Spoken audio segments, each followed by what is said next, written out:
Alicka sa narodila riadne v 38.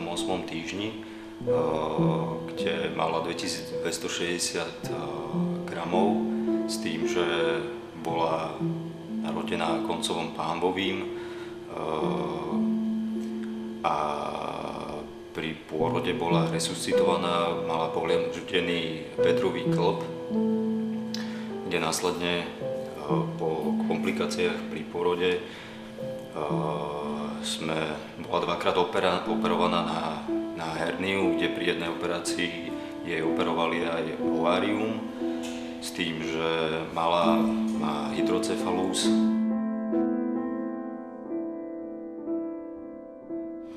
Keď sme sa dozvedeli o Renone, tak sme vlastne nevedeli, čo máme očakávať. Boli sme veľmi prekvapení.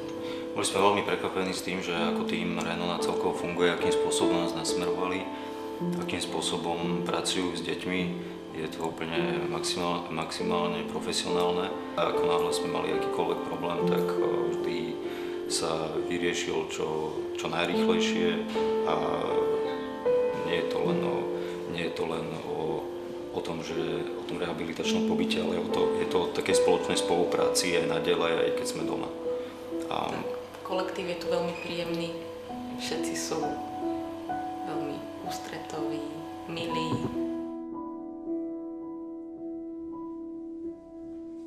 Keď Alicka prišla prvýkrát do Renona rehabilitačného centra, tak v princípe nevedela sa poriadne držať na štyroch, nevedela nám poriadne štvornožkovať. V podstate po troch pobytoch a po troch pobytoch a po našom cvičení dennodennom doma malička sa v dnešnej dobe už zdvíha, krásne štvornožkuje. Čo sa týka nejakých psychomotorických pokrokov, urobila neskutočné pokroky, čo sa týka aj motoriky. Stále síce bojujeme, ale bojovať aj budeme.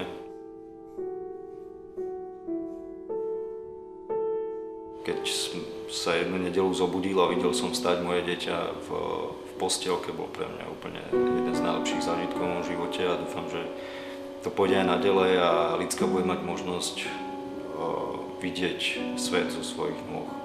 Tak, Renu nám dala veľkú nádej, že bude Alica chodiť a že sa bude vedieť o seba postarať.